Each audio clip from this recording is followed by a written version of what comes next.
Imagine for a moment that somewhere in the middle of Texas there was a large foreign military base, say Chinese or Russian. Imagine that thousands of armed foreign troops were constantly patrolling American streets in military vehicles. Imagine they were here under the auspices of keeping us safe, or promoting democracy, or protecting their strategic interests.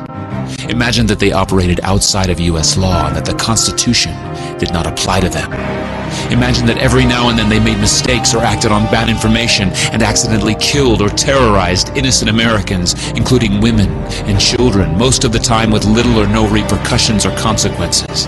Imagine that they set up checkpoints on our soil and routinely searched and ransacked entire neighborhoods of homes. Imagine if Americans were fearful of these foreign troops and overwhelmingly thought America would be better off without their presence.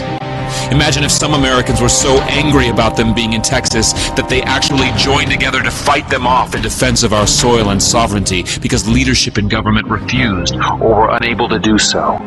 Imagine that those Americans were labeled terrorists or insurgents for their defensive actions and routinely killed or captured or tortured by the foreign troops on our land. Imagine that the occupiers' attitude was that if they just killed enough Americans, the resistance would stop, but instead, for every American killed, 10 more would take up arms against them, resulting in perpetual bloodshed. Imagine if most of the citizens of the foreign land also wanted these troops to return home. Imagine if they elected a leader who promised to bring them home and put an end to this horror.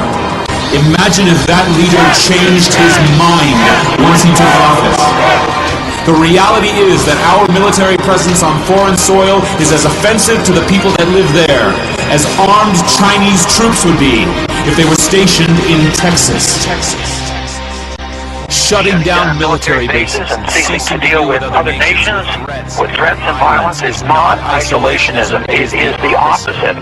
Opening ourselves up to friendship, honest trade, and diplomacy is the foreign policy of peace and prosperity. It is the only foreign policy that will not bankrupt us in the short order, as our current actions most definitely will. I share the disappointment of the American people in the foreign policy rhetoric coming from the administration. The sad thing is, our foreign policy will change eventually, as Rome's did, when all budgetary and monetary tricks to fund it are exhausted.